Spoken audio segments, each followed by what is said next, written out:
இது யூனிவர்ஸ் கூட சீக்கிரமாக கனெக்ட் ஆகக்கூடிய ஒரு ஆழமான கைடட் மெடிடேஷன் தாங்க. அதாவது let it go and trust பண்ணுறது. எந்த இடத்துல இருந்தாலும் உங்களுக்கு நிறைய சிக்கலாக இருக்குது, மனக்குழப்பமாக இருக்குது, ரொம்ப ஒரு மாதிரி பிடிக்கவே இல்லை, விரக்தியாக இருக்குது அப்படின்னா நீங்கள் எந்த இடத்துல இருக்கீங்களோ ஒரு 10 நிமிஷம் உங்களுக்கு ஒதுக்கிக்கோங்க. தனியாக ஒரு இடத்துல உட்காந்துக்கோங்க. அமைதியாக நிதானமாக உங்களை கவனிக்க ஆரம்பிங்க. நேற்று அப்படின்றது நடந்து முடிஞ்சிருச்சு. நாளைக்கு அப்படின்றது இன்னும் வரல. இன்றைக்கின்றது மட்டும்தான் நிஜம். அப்போது உங்களை நீங்கள் கவனிக்க ஆரம்பிங்க. உங்களுடைய கால் விரல்லேருந்து அப்படியே ஒரு ஒரு பாகமாக கவனிச்சிட்டே வாங்க. பொறுமையாக நிதானமாக உங்கள் கால் கட்டை விரல், உங்களுடைய முட்டி, உங்களுடைய இடுப்பு, உங்களுடைய வயிற்று பகுதி, உங்களுடைய நெஞ்சு பகுதி, கழுத்து பகுதி, முகம், தலை எல்லாத்தையும் அப்படியே கவனிச்சிட்டே வாங்க. மெதுவாக ஆழமாக நல்ல ஒரு டீப்பான ஒரு மூச்சை உள்ளே இழுங்க. அப்படியே ஒரு நிமிஷம் நிறுத்துங்க. பொறுமையாக ரிலாக்ஸாக இழுத்த வேகத்தை விட பொறுமையாக நிதானமாக அந்த மூச்சு காற்றை வெளியில் விடுங்க. வாய் வழியாக.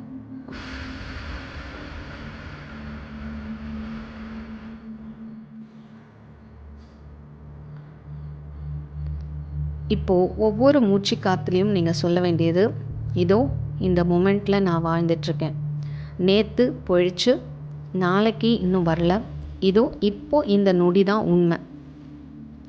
இப்போது அப்படியே நம்மளை கவனிக்க ஆரம்பிங்க.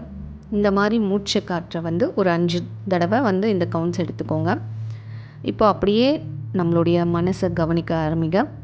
நிறைய திங்கிங் வரும், நிறைய தாட்ஸ் வரும். அப்போ தான் நிறைய பிரச்சனை, சண்டை, பேசினது, யாரெல்லாம் ஹர்ட் பண்ணது எல்லாமே வரும். அது எல்லாத்தையும் கண்ட்ரோல் பண்ணவே பண்ணாதீங்க. அது பாட்டுக்கு வரட்டும். நீங்கள் ஒரு அப்சர்வர், தேர்ட் பர்சனாக நீங்கள் உங்களுக்குள்ளே வர எண்ணங்களை கவனிக்க ஆரம்பிக்கணும். இது ஏன் இப்படி வருதுன்னு அது கூட சேர்ந்து ரியாக்ட் ஆகி டென்ஷன் ஆகாமல், பதட்டம் ஆகாமல், அந்த ஒரு கவனத்தை நமக்கு வர சிந்தனைகளை அப்படியே ஒரு எந்த வித சலனமும் இல்லாமல் கவனிக்கிறது மட்டும்தான் நம்மளுடைய வேலையாக இருக்கணும். நம்மளுடைய தாட்ஸ் உண்மை கிடையாது. நம்ம அதிலேயே போகக்கூடாது. நம்ம ஒரு அப்சர்வராக மாறணும். இப்போது உங்கள் உடல், உங்கள் மனம் எல்லாத்தையும் ரிலாக்ஸ் பண்ணுங்கள். எல்லாம் அப்படியே அமைதியாக ஆரம்பிக்குது. உங்கள் இதயம் அப்படியே பொறுமையாக நிதானமாக துடிக்க ஆரம்பிக்குது. உங்கள் உடம்பே இப்போ ரொம்ப ரிலாக்ஸ்டாக இருக்குது. உடம்பு ஃபுல்லாக தளர்வாக ரிலாக்ஸ்டாக இருக்குது. எங்கேயும் டைட்டாக இருக்குது அப்படின்னா நீங்கள் ரிலாக்ஸ் பண்ணிக்கோங்க. இப்போ நீங்கள் அப்படியே இமேஜின் பண்ணிக்கோங்க, நீங்கள் எந்த இடத்துல இருந்தாலும் ஒரு பரந்த ஓப்பன் ஸ்பேஸில் இருக்கிறதா நினச்சிக்கோங்க. சுற்றிலும் ஒரே அமைதி, நல்ல ஒரு அழகான காற்று, மேலே பார்த்த அழகான வானம் நீல கலரில். அந்த வானம் யூனிவர்ஸ். இந்த யூனிவர்ஸ்லேருந்து வந்த ஒரு அங்கம் தான் நம்ம. அந்த யூனிவர்ஸோட சக்தி எல்லாமே நம்மக்கிட்டேயும் ஒரு பகுதி இருக்குது. நீர், நிலம், ஆகாயம், காற்று எல்லாமே நம்மளுடைய அங்கம் தான். நம்ம பிரபஞ்சத்துலேருந்து வந்த ஒரு அங்கம். அந்த யூனிவர்ஸ்லேருந்து அப்படியே ஒரு ஒளி நம்ம மேலே ஆழமாக அப்படியே பரவுற மாதிரி இமேஜின் பண்ணுங்கள். நம்மளுடைய உடல் முழுக்க இந்த பிரபஞ்சத்தினுடைய ஒளி பரவ ஆரம்பிக்குது அப்படின்றத கற்பனை பண்ணுங்க.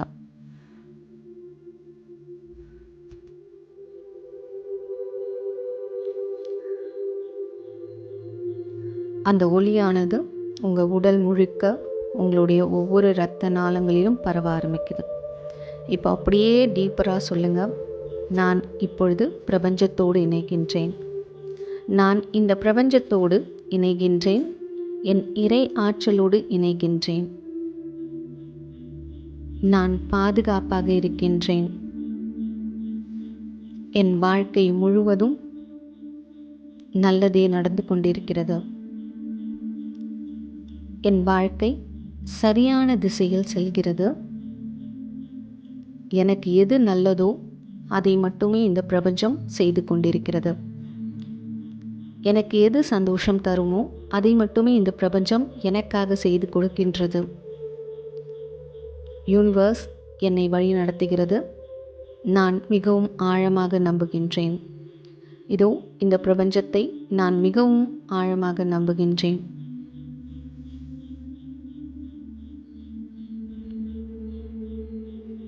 இப்போது உங்களுக்கு என்ன ப்ராப்ளம்? ரிலேஷன்ஷிப் ப்ராப்ளம், இல்லை மணி ப்ராப்ளம், இல்லை உடம்பை நினச்சி கவலை அப்படின்னா, அந்த ப்ராப்ளமை இப்போ நீங்கள் உங்கள் கைகளில் ஒரு பந்து மாதிரி வச்சுருக்கீங்கன்னு நினச்சிக்கோங்க. அந்த ப்ராப்ளம் ஒரு பந்து மாதிரி ஒரு உருவம் கொடுத்துக்கோங்க இமேஜினேஷனில். இதை அப்படியே அந்த பந்தை மேலே வானத்தை நோக்கி பறக்க விடுற மாதிரி கற்பனை பண்ணி அப்படியே பறக்க விடுங்க. அது அப்படியே இந்த பிரபஞ்சத்தோட கலந்து இந்த பிரபஞ்சத்தோட ஒளியினால் அழிக்கப்படுது, அப்படியே கரைக்கப்படுகிறது. நம்மளுடைய ப்ராப்ளம் இப்போது இந்த பிரபஞ்ச சக்தியால் கரைக்கப்பட்டது. இப்போது என் கையில் இருந்த அந்த பிரச்சனை யூனிவர்ஸ் கிட்ட ஒப்படைச்சாச்சு. நான் ரொம்ப நிம்மதியாக இருக்கேன். என்னுடைய கண்ட்ரோலில் என்னுடைய ப்ராப்ளம் இல்லை. நான் சரண்டர் ஆக ஆரம்பிச்சிட்டேன். நான் நம்ப ஆரம்பிச்சிட்டேன். இப்போது நான் தனியாக இல்லை.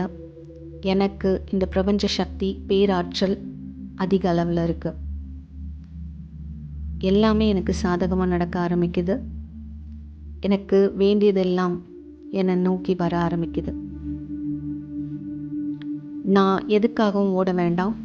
இனி எல்லாமே என்னை தேடி வர ஆரம்பிக்குது. நான் ரொம்ப சந்தோஷமாக இருக்கேன். ரொம்ப கான்ஃபிடென்ட்டோடு இருக்கேன். என் வாழ்க்கையில் எல்லாமே நல்லது மட்டுமே நடக்கும். நான் கேட்ட எல்லாமே இந்த பிரபஞ்சத்தில் இருக்குது. அதை ஈர்க்கும் தன்மையில் நான் மாறிக்கொண்டிருக்கின்றேன். நமக்கு நடக்கிற எல்லா ப்ராப்ளமும் நம்ம அப்படியே நினச்சி பார்த்தா நம்ம கண்ட்ரோலில் இருக்குது அப்படின்னு நினச்சிட்ருப்போம். அப்படி இல்லை, நம்மளுடைய அவுட் ஆஃப் கண்ட்ரோலில் சிலது போகும்போது அப்படியே சரண்டர் பண்ணிவிட்டு லெட் இட் கோ பண்ணிவிட்டு ட்ரஸ்ட் பண்ணால் போதும், அந்த ப்ராப்ளம் தானாகவே சால்வ் ஆகும். இதை யார் ஒருத்தர் செய்கிறீங்களோ நம்பிக்கையோட நிச்சயமாக அதுக்கான பலன் கிடைக்கும். கொஞ்சம் அந்த ப்ராப்ளத்தை விட்டு நீங்கள் எட்ட நகர்ந்து பாருங்கள், நிச்சயமாக அதனுடைய ரிசல்ட் கிடைக்கும். அண்ட் உங்களுக்கு ஏர்லி மார்னிங் கிளாஸஸ் வேணும். 30 days பிரம்ம முகூர்த்தம் கிளாஸ் 12th பேட்ச் போயிட்டுருக்கு. May 5th 13th batch start ஆகும். உங்களுக்கு ரிலேஷன்ஷிப் கிளாஸ் வேணும், ட்ரையல் கிளாஸஸ், இல்லை ஏர்லி மார்னிங் கிளாஸே ட்ரையல் கிளாஸ் 5 நாள் கிளாஸ் வேணும், மணி அட்ராக்ஷன் கிளாஸ் வேணும்னா, இல்லை பர்சனலாக கவுன்சிலிங் கோச்சிங் வேணும் அப்படின்னா மேலே தெரியுற வாட்ஸ்அப் நம்பர் காண்டாக்ட் பண்ணலாம். கண்டிப்பாக இந்த வீடியோ உங்களுக்கு பிடிச்சிருக்கும்னு நான் நம்புகிறேன். மறக்காமல் ஒரு லைக் போட்டுருங்க. உங்கள் ஃப்ரெண்ட்ஸ் அண்ட் ஃபேமிலிக்கு ஷேர் பண்ணுங்கள். இது வரைக்கும் சப்ஸ்கிரைப் பண்ணால் பார்த்துட்டிங்கன்னா சப்ஸ்கிரைப் பண்ணிட்டு பக்கத்தில் இருக்க பெல் பட்டனையும் ப்ரெஸ் பண்ணிவிடுங்க. தேங்க்ஸ் ஃபார் வாட்சிங்.